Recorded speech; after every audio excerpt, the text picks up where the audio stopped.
name is Mary Blythe with Blythe Girl Designs and author of Wool Appliqué Heirlooms with C&T Publishing.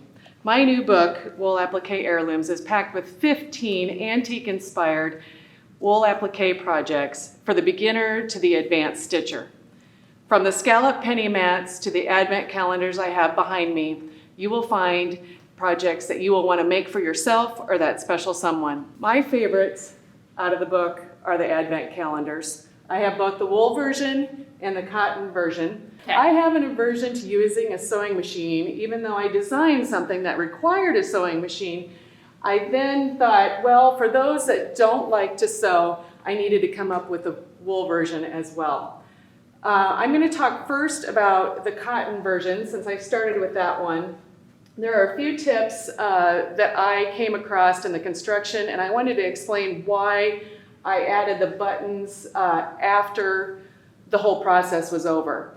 And also, in the book, I have you stitching the wool applique circles, the 1.5 to the 2 first, and then you put it on to your foundation piece after sewing the inner part, your inner border together. Generally, when you're working with wool, I like to do things separately because of the bulk of the wool. If you do your panels separately and then try to sew them onto your inner border or your binding, that pressure foot is going to get in the way and not like that, and you're going to continue to kick out and your lines are not going to be straight. In big stitching, I cross-hatched it after the fact because I wanted to obviously stabilize the tree and the whole entire project. I also big stitched in between each of the circle sets to help to secure the outer border. Because I don't have anything securing the centers of the trees to the foundation, that is why I have you attach the small mini buttons to the wooden buttons after you're done with the entire project. And the same goes for the outer border buttons as well. That helps to stabilize that outer piece, not only with your big stitching, but also stabilizes that circle so that when you put the weight of that ornament on with the jump ring, it's not pulling away from your piece. After your children move your ornament that is attached to the outside to the appropriate number of the day in the Advent season. Again, I designed the wool project. This project, the only sewing that is required is the outer border piece that you end up blanket stitching all of your wool borders, your center foundation piece to. So the sewing process is very minimal. You are able in this project to do what I like to do is to work in the section panels so you're not dealing with a lot of bulk when you're doing the stitching. I do have some handy dandy tips that I want to show you on getting your small mini buttons without some problems, because once you're going through that many layers, it's kind of hard to fish your needle up through those little mini holes. When you're positioning your mini buttons onto your outer circle sets, you want to start 1/4 inch from the top of your 1.5 inch circle. I just go ahead and use a permanent marker because I'm going to be covering it up anyway. You will then place your button on that mark, and to hold that button in place, I like to put a pin through that, and that will also give you an indication of where you will come up with your needle. You take your needle, and I just go ahead and use the pearl cotton because it's good and strong. I start 1/4 inch from where the pin is, come up at the pin and pull to secure that knot. And then I'm going to use again that pin where I came down through all the layers to come back up so I know exactly where I need to go to come up. And once I get my needle into that hole, I can pull the pin out. So you're going to go ahead and go up and down, do a basic button stitch or button attachment. I go up and down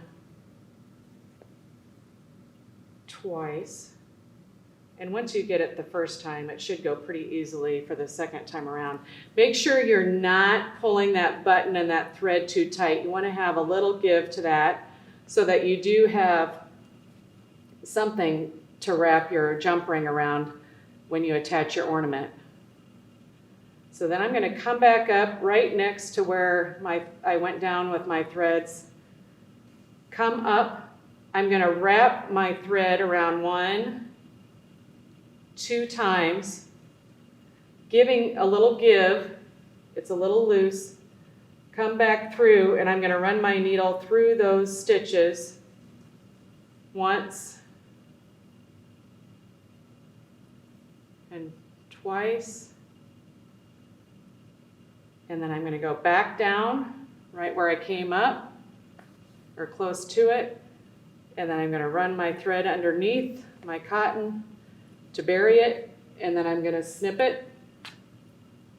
And you have your first button done on the edge of your circle sets.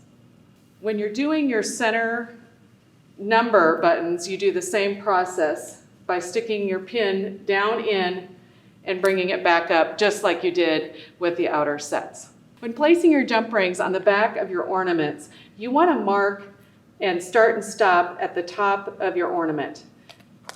You will be placing your ruler at the top of your ornament, and you will mark down 5/8 of an inch with a permanent marker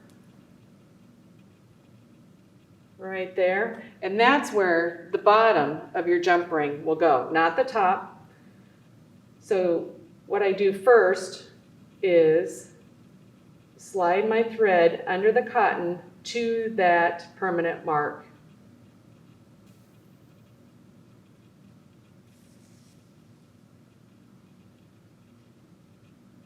And then I'm going to string my jump ring through my needle.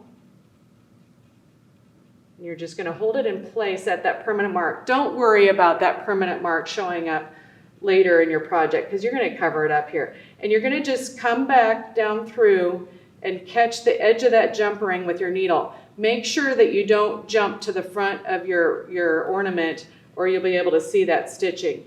And you're just going to do a simple whip stitch to catch that jump ring. And I do 3 times. That will be more than enough. And then I come down through here, make a little knot, and then I bury my thread. Again, being careful just to come through the cotton and the wool layer and not to the front of my project.